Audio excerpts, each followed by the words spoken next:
बिस्मिल्लाहिर्रहमानिर्रहीम। अस्सलाम वालेकुम नाज़रीन, आप यूट्यूब चैनल देख रहे हैं। मैं इमरान खान हूँ। इंपॉर्टेंट खबरें हैं, लेकिन सबसे पहले मैंने आपको जो लास्ट वीलॉग में आखिरी चीज़ छोड़ी थी वो आपको बता दूँ, और वो थी आज़ाद कश्मीर के हवाले से कि वहाँ पे डेवलपमेंट क्या हो रही हैं। आज़ाद कश्मीर के लोगों को फ़तह नसीब हुई है और आज़ाद कश्मीर के लोग मुबारकबाद के मुस्तहिक हैं। मैं अहमद फरहाद साहब का ट्वीट इसलिए पढ़ के सुना रहा हूँ कि वो भी हमारे कश्मीरी भाई हैं और उन्होंने इसके ऊपर जो ट्वीट किया है वो बहुत इंपॉर्टेंट है। उन्होंने वो फैक्टर्स सारे बताए हैं जो अचीव किए हैं, जो सारे टारगेट अचीव किए हैं आज़ाद कश्मीर के शहरियों ने। उन्होंने नंबर 1 ये कहा कि मुजाहिरीन के सामने हुकूमत ने घुटने टेक दिए हैं। सदारती ऑर्डिनेंस की मनसूखी करते हुए काले कानून के तहत गिरफ्तार तमाम अफराद को रिहा करने का हुक्म दे दिया है। रहनुमाओं पर आज तक कायम की गई तमाम FIR खत्म। 40% प्रॉपर्टी टैक्स को कम करके 14% कर दिया गया है। बिजली के बिलों में भी फी यूनिट बड़ी कमी की मंजूरी दे दी गई है। तहरीक के दौरान बरतरफ सरकारी मुलाजमीन को बहाल करने का हुक्म दे दिया गया है। शोहदा के लवाहिकीन को नौकरियां दी जाएंगी और जख्मियों को 10 लाख फी कस दिए जाएंगे।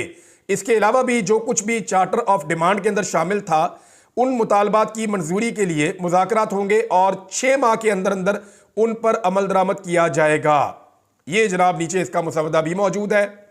12 इसके पॉइंट्स हैं और जॉइंट अवामी एक्शन कमेटी 23 जनवरी 2025 की लॉन्ग मार्च कॉल वापस लेने का ऐलान करती है, क्योंकि एक बहुत बड़े लॉन्ग मार्च का भी इन्होंने ऐलान किया था और ये कहते फिर हम इस्लामाबाद आ रहे हैं, रोक सको तो रोक लो। और आज़ाद कश्मीर के शहरियों ने आज़ादी के लिए इकट्ठे होकर जिस लेवल की उन्होंने लड़ाई लड़ी है, इसकी माजी में कोई और मिसाल मिलती नहीं है। यहां पे मेरे पास एक और इंफॉर्मेशन है, वो मैं आपके साथ शेयर करता हूं कि एक्चुअली इन्होंने इसको अचीव कैसे किया। इस पे सोराब बरकत साहब, ज्यादती होगी मैं उनका नाम नहीं लूंगा, तो उन्होंने 4 बड़े बुनियादी नुकात की निशानदेही की है और यही नुकात हैं उनकी कामयाबी के। नंबर 1, अवाम ने एका कर लिया था, यानी एकदम तमाम शहर और हर दुकान बंद कर दी गई थी आज़ाद कश्मीर में। एका कर लिया था अवाम ने, उनके अंदर इत्तफाक था, इत्तेहाद था आज़ाद कश्मीर के लोगों में। नंबर 2, मुकम्मल पहिया जाम, सड़कें बंद कर दी गई, कोई गाड़ी नहीं चलने दी गई। 72 घंटे तक हर चीज को साकत कर दिया था। बल्कि मैं एक वीडियो देख रहा था, एक दूल्हा बेचारा पाकिस्तान से आज़ाद कश्मीर में दाखिल हो रहा था शादी के लिए, तो उस दूल्हे की गाड़ी को फिर मौके की नज़ाकत को देखते हुए या हालात को समझते हुए और उसकी मजबूरी को समझते हुए उसकी गाड़ी को मुजाहिरीन ने निकाला। उनका बहुत शुक्रिया। ये विजुअल देख के हमारे दिल को अच्छा लगा। और एम्बुलेंसों को वो निकालते थे, इमरजेंसी को वो निकालते थे। बाकी उन्होंने सारे 8 के 8 एंट्री पॉइंट हर जगह से अलग अलग बंद कर दिए थे। अवामी प्रेशर को हर घंटे बढ़ाया गया था और आपसी गुफ्तगू, आपसी इख्तलाफात वो सारे वो भूल गए थे। उन्होंने कहा जी आपसी इख्तलाफ अपनी जगह पे, बिजली का बिल हर दुकानदार को, हर घर वाले को देना पड़ता है, हम सबका मसला इकट्ठे हो जाओ। उन्होंने कहा जी टैक्स जो है ये सबके ऊपर लग जाएगा, इकट्ठे हो जाओ। ये जो कानून काला पास किया गया है ये सबके ऊपर लग जाएगा, इकट्ठे हो जाओ। और आज अगर एक पार्टी हुकूमत में है तो कल दूसरी होगी, और वैसे भी कोई पार्टी हुकूमत में नहीं है इस वक्त। ना वहाँ पे पीपल्स पार्टी की हुकूमत है, ना PMLN की हुकूमत है, ना PTI की हुकूमत है। वहाँ पे मुदाखलत के ज़रिए से एक ऐसा रजीम चेंज किया गया है जिसको कठपुतली रजीम कहते हैं। एक कठपुतली वज़ीर आज़म बिठाया गया है जिसके ज़रिए से आज़ाद कश्मीर को कंट्रोल करने की नाकाम कोशिश की जा रही है और वो कोशिश अभी तक तो कामयाब नहीं हुई। नाज़रीन, ये मैंने आपके सामने रख दिया जो आज़ाद कश्मीर में हुआ। आज़ाद कश्मीर के शहरी मुबारकबाद के मुस्तहिक हैं और उन्हें अपनी तहरीक में कामयाबी बहुत बहुत मुबारक हो। अब मैं आपको ये बताता हूँ कि ख़ास तौर पे ये जो अस्करी मसनूआत के हवाले से बाइकआउट की एक मुहिम चलाई और उसका एक इम्पैक्ट आ रहा था, उसके खिलाफ लोग खड़े होना शुरू हुए, तो आहिस्ता आहिस्ता बंदे लॉन्च हो रहे हैं। एक बंदा जो है उसको बार बार लॉन्च किया जाता है, शाहिद अफरीदी। और शाहिद अफरीदी साहब को एक दफ़ा फिर लॉन्च किया गया है। इनके जो चंद बयानात हैं वो मैं आपके सामने रख देता हूँ, फिर मैं आपको बताता हूँ कि एक्चुअली शाहिद अफरीदी साहब को कैसे लॉन्च किया जाता है। देखिए, एक चीज़ का और भी बाइकआउट करना होगा पाकिस्तानियों को। एक है एस्टेब्लिशमेंट की ऐनक। माजी में ये ऐनक हमने भी पहनी हुई थी, बहुत सारे हमारे और साथी हैं उन्होंने भी पहनी हुई थी। जब आदमी ये ऐनक पहन लेता ना फिर उसे कुछ नज़र नहीं आता, फिर आदमी को वही नज़र आता है जो एस्टेब्लिशमेंट की ऐनक आपको दिखाना चाहती है। माजी में ये ऐनकें सबको पहनाई गई हैं, पूरे पाकिस्तान ने पहनी हुई थी। तो हम सारे अपने इस जुर्म का एतराफ़ बारी बारी करते रहते हैं, पूरा पाकिस्तान ये करता है। ये ऐनक इमरान खान साहब ने भी पहनी थी, बाकी सब ने पहनी थी। लेकिन अच्छी बात यह है कि अवाम की आंखों का ऑपरेशन हो गया और बहुत सारी चीज़ें उनके लिए क्लियर हो गई। तो ये जो है ना एस्टेब्लिशमेंट की ऐनक पहन के जब देखते हैं तो फिर ऐसे ही नज़र आता है जैसे आजकल शाहिद अफरीदी को नज़र आ रहा है। मैं आपको दिखाता हूँ उनका स्टेटमेंट क्या है। शाहिद अफरीदी साहब जनाब अली फरमा रहे हैं कि मेरी ख्वाहिश थी कि क्रिकेट खेलूं या आर्मी में जाऊं। इमरान खान को देखकर क्रिकेट शुरू की। इमरान खान नहीं होते तो क्रिकेटर नहीं बनता। याद रखिएगा कि शाहिद अफरीदी अपने हर कार्रवाई के अंदर पहले इमरान खान की तारीफ करते हैं, फिर पीठ में छुरा घोंपते हैं। अभी मैं आपको बताता हूं कि कैसे पीठ में छुरा घोंपा। इमरान खान साहब की जो ताकत है वो सोशल मीडिया है। सोशल मीडिया पर बदतमीजी और इखलाकियात से उतर कर बात होती है। लोग अपने आप को तालीम याफ्ता कहते हैं मगर बेचारों की तरबियत नहीं है। जनाब ये शाहिद अफरीदी का स्टेटमेंट है। फिर शाहिद अफरीदी ने एक और अटैक किया इमरान खान पे कि मुल्क चलाने की बात है, सारे बैठते हैं, मुल्क को लेकर चलते हैं। अगर आपकी नीयत है तो मुल्क को लेकर चलो। अगर मेरी नीयत यह है कि मैं तो बिल्कुल ठीक हूं, सामने वाला चोर है, डाकू है, ऐसा नहीं हो सकता। तो चोर और डाकू जो है बाकी पॉलिटिकल पार्टीज को इमरान खान कहते हैं। इमरान खान को कोई चोर और डाकू नहीं कहता। तो शाहिद अफरीदी ने एक बारीक वारदात इमरान खान के खिलाफ ये डाली। फिर एक और स्टेटमेंट देखें, अगर पीटीआई की हुकूमत चली गई थी तो उनको मजबूत अपोजिशन के तौर पर पार्लियामेंट में रहना चाहिए था। इमरान खान की टीम की सिलेक्शन बेहतर हो सकती थी। ये दो कीड़े मजीद निकाले शाहिद अफरीदी ने इमरान खान के अंदर। अब जरा मैं कुछ चीजें आपके सामने रख देता हूं शाहिद अफरीदी के हवाले से, बहुत जरूरी है। इनको रीलॉन्च किया गया एक मरतबा फिर और इनको मैदान में उतारा गया है। आज अगर आप गौर करें ना तो शाहिद अफरीदी साहब का जो तरीका वारदात है वो जरा मुख्तलिफ है। अगर आप इमरान खान की तारीफ करें और फिर पीठ में छुरा घोंपें तो फिर तो एक्सपोज करना बनता है ना। हाँ, अगर आप ये कहें कि मैं शहबाज शरीफ का साथी हूं या मौलाना फजलुर रहमान का साथी हूं या मैं एस्टेब्लिशमेंट का टाउट हूं या मैंने ये वाली साइड पक्की पक्की ले ली है और मैं इमरान खान को दुश्मन हूं, तो फिर तो आप इमरान खान पर तनकीद करें तो बात समझ आती है। यानी शाहिद अफरीदी साहब को जो ऐनक उन्होंने पहनी हुई है ना, इसके अंदर उनको जुल्म नजर नहीं आया। चादर और चार दीवारी का तगद्दुस पामाल हुआ वो नजर नहीं आया। मैं इमरान खान का फैन हूं, इमरान भाई कहते हैं हर जगह पे, मगर इमरान खान के गिरेबान में जब हाथ पड़ा वो शाहिद अफरीदी को नजर नहीं आया। इमरान खान का मैंडेट चोरी हुआ वो नजर नहीं आया। 26 नवंबर को डी चौक में जो पश्तूनों की लाशें पड़ी थी, बलोचों की लाशें पड़ी थी, पंजाब के शहरियों की, वो नजर नहीं आई। इस्लामाबाद में पश्तूनों के साथ गुज़िश्ता चंद दिनों से जो सलूक हो रहा है 26 के बाद से अब तक, जिस तरह पश्तूनों को रुसवा किया जा रहा है रंग और नस्ल की बुनियाद के ऊपर, वो जुल्म और जबर शाहिद अफरीदी को नजर नहीं आया। पंजाबी बोल उठे इस जुल्म के खिलाफ, मगर शाहिद अफरीदी ने इसके खिलाफ आवाज नहीं उठाई। लापता अफराद, जबरी गुमशुदगियां नजर नहीं आई। इद्दत वाला घटिया केस शाहिद अफरीदी को नजर नहीं आया। इमरान खान जिनको वो भाई कहते हैं, उनके ऊपर 188 मुकदमात का जुल्म शाहिद अफरीदी को नजर नहीं आया। आज भी जो ऐनक शाहिद अफरीदी को पहनाई गई है उसमें उन्हें सिर्फ इमरान खान की सियासी गलतियां नजर आती हैं। यानी उनको यह पता है कि 2022 में क्या हुआ, इमरान खान ने क्या गलती की, उनकी टीम अच्छी नहीं थी। कीड़े आज भी इमरान खान में निकालने। इमरान खान के दौर में महंगाई कम थी लेकिन इमरान खान बुरा है। आज महंगाई ज्यादा है लेकिन मौजूदा हुकूमत के खिलाफ एक लफ्ज अपने मुंह से नहीं निकालना। इमरान खान को भाई कहना है और इमरान खान की ही पीठ में छुरा घोंपना है। यह बार बार शाहिद अफरीदी ने किया है। इमरान खान की टीम में खराबियां नजर आ रही हैं, मौजूदा टीम में कोई खराबियां नजर नहीं आ रही। मजलूम के हक में जुल्म के खिलाफ खड़े होने की बजाय शाहिद अफरीदी साहब चुप रहते तो बेहतर था। लेकिन चुप रहना तो दूर की बात है, वो मजलूम के हक में खड़े होना भी दूर की बात है। वो मजलूम के किरदार में कीड़े निकालते हुए आपको हर दफा नजर आएंगे। शाहिद अफरीदी में, मोहसिन नकवी में, फैसल वाडा में, मुस्तफ़ा कमाल में कोई फर्क नहीं है। ये एक ही कबील के लोग हैं, सारे एक ही कबीले के लोग हैं और एक ही जगह से एनर्जी हासिल करते हैं, एक ही जगह से इनको इंफॉर्मेशन मिलती है और उसको ये फैलाते हैं। और ये बदतमीजी पता किसे समझते हैं? यानी बदतमीजी समझते हैं कि जो आदमी आवाज उठाए जुल्म के खिलाफ। मिसाल के तौर पे जुल्म करना बड़ी अच्छी तमीज है, लाशें गिराना बड़ी अच्छी तमीज है, औरतों को गिरफ्तार करना बड़ी अच्छी तमीज है, बच्चों पर तशद्दुद करना बड़ी अच्छी तमीज है, छोटे बच्चों को गिरफ्तार करना बड़ी अच्छी तमीज है, चादर और चार दीवारी का तकद्दुस पामाल करना और बार बार करना बड़ी अच्छी तमीज है, मैंडेट चोरी करना अवाम का बड़ी अच्छी तमीज है, इद्दत वाला केस जो है वो बड़ी अच्छी तमीज है, सिर्फ रंग और नस्ल की बुनियाद के ऊपर इस्लामाबाद में गिरफ्तारियां करना ये बड़ी अच्छी तमीज है, लोगों को नंगा करना तमीज वाला काम है, सहाफ़ियों को जबरी तौर पर लापता करना ये तमीज वाला काम है, अदालतों पर कब्जा करना ये तमीज वाला काम है, MNAs को उठा लेना ये तमीज वाला काम है, KP हाउस को तोड़ देना ये तमीज वाला काम है, कौमी असम्बली के अंदर अटैक करके अरकान असम्बली को उठा लेना ये तमीज वाला काम है।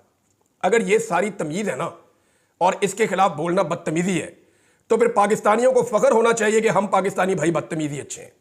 शाहिद अफरीदी की नज़र में अगर ये बदतमीजी है तो फिर हम सारे पाकिस्तानी बदतमीज अच्छे हैं।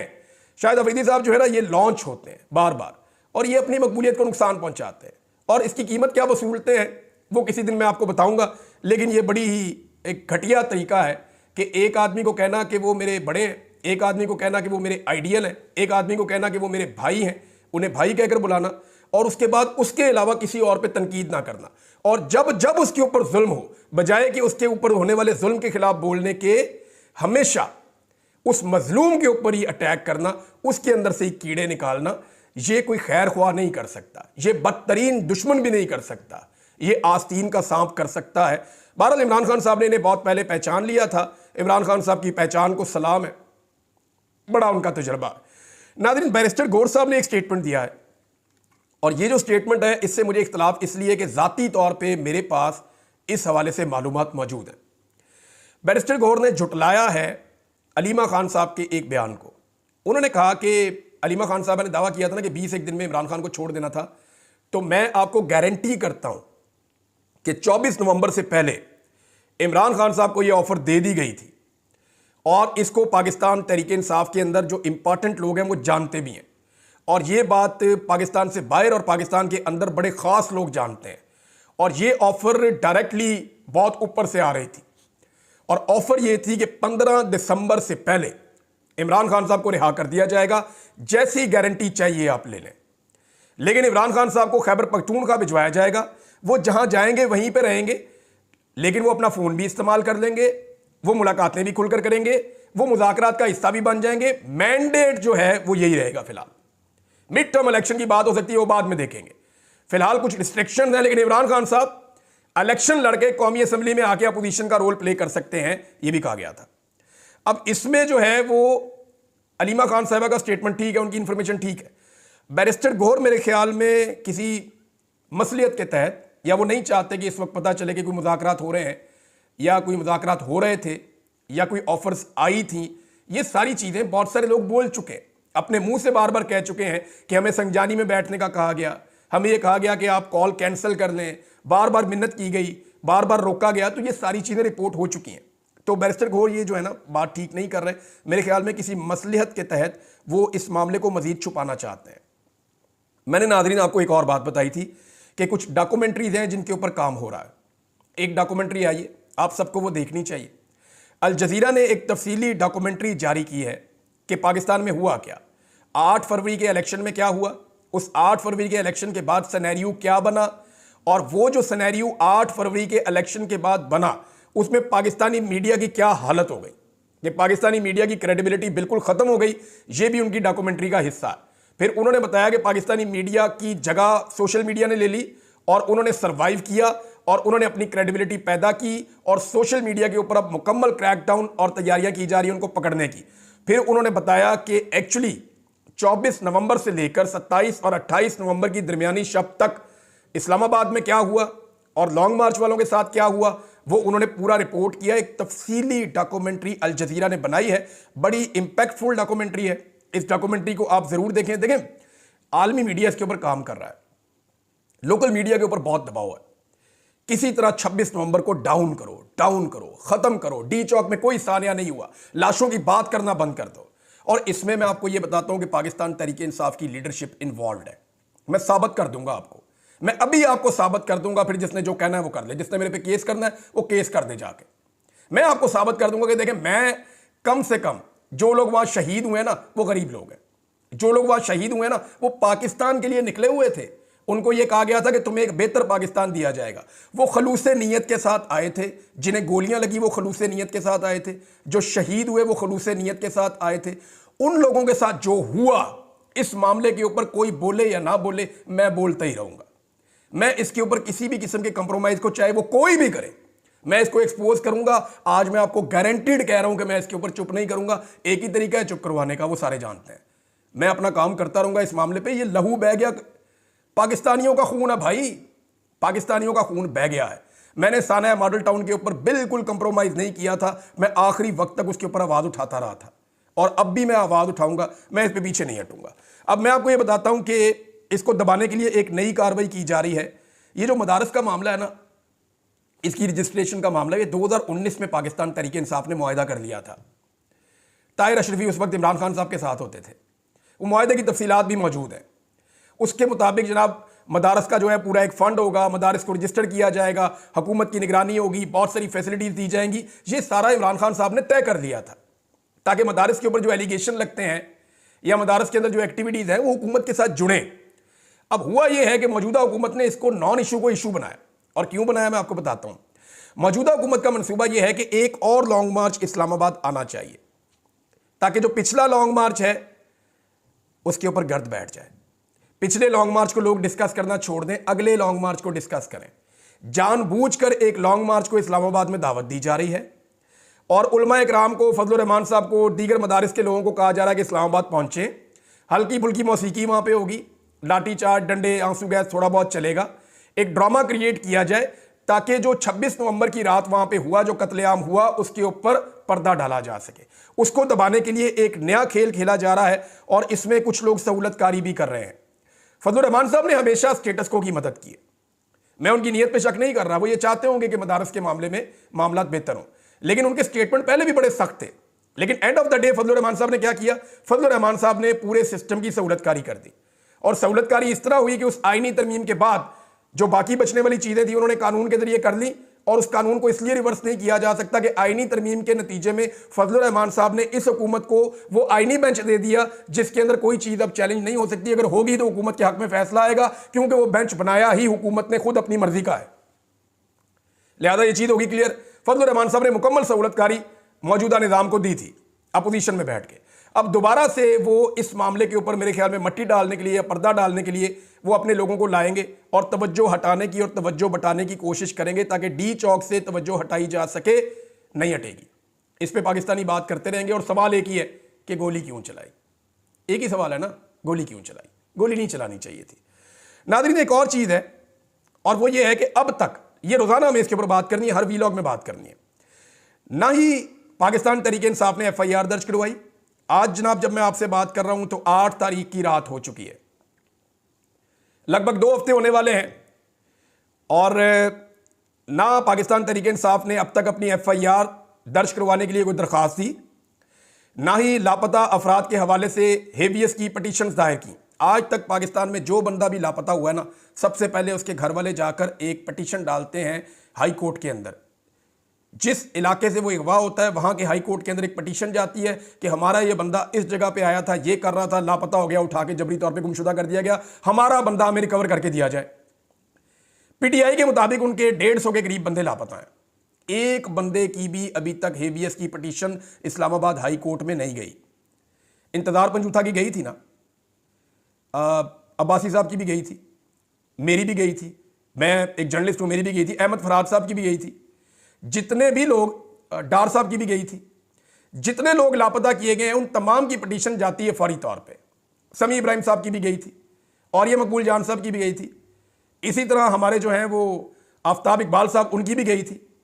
लेकिन यहां पे एक बंदे की भी लापता होने की पटिशन तकरीबन 2 हफ्ते होने को आ गए हैं, इस्लामाबाद हाई कोर्ट में गई ही नहीं। क्यों नहीं जा रही? ये जानी चाहिए थी ना, नहीं जा रही। दूसरा यह है कि FIR अभी तक, यानी इतने दिन पाकिस्तान तहरीक इंसाफ वकीलों की पार्टी है, इतने वकील हैं इस पार्टी के अंदर के तबाही फिरी फिरी लंडा बाजार है वकीलों का, अभी तक एक FIR वो नहीं लिख सके कि जनाब उस दिन वकूआ क्या हुआ और FIR कैसे होनी चाहिए।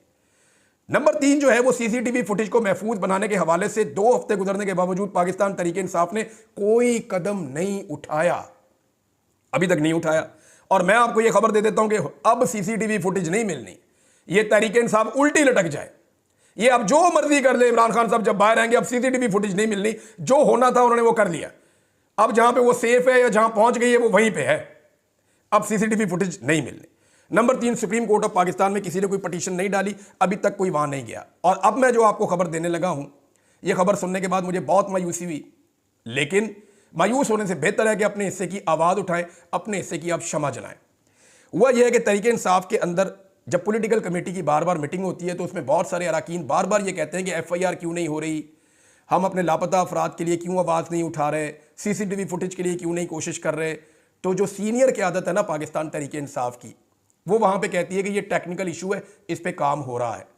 इस सीनियर क़यादत को मैं अगवा करवाऊँ ना, ये सीनियर क़यादत अगवा होना तो 2 घंटे के अंदर जाके पटिशन जमा हो जाएगी हाई कोर्ट के अंदर, 2 घंटे के अंदर पटिशन अभी आप बैरिस्टर गौर को उठा लें या किसी और को सीनियर को उठा लें, 2 घंटे के अंदर पिटीशन ना हो, इस्लामाबाद हाई कोर्ट में छुट्टी वाले दिन ये पहुंच जाएंगे, जाके पिटीशन दायर करेंगे, ये करवाएंगे। लेकिन वो गरीबों के बच्चे जो उठाए गए हैं 150, एक के ऊपर भी इन्होंने अभी तक पिटीशन दायर नहीं की। और इसमें जो है वो पिटीशन तो आएंगी और उनके ऊपर जो है वो अदालतें एक्शन भी लेंगी। वो कैसे होगा वो मैं आपको बाद में बताऊंगा। लेकिन अभी तक तरीके इंसाफ ने अगर ये कंप्रोमाइज है तो ये बहुत खौफनाक चीज़ है, ये बहुत खौफनाक चीज़ है। अब तक के लिए इतने, अपना ख्याल रखिएगा, अपने इस चैनल का भी। अल्लाह हाफ़िज़।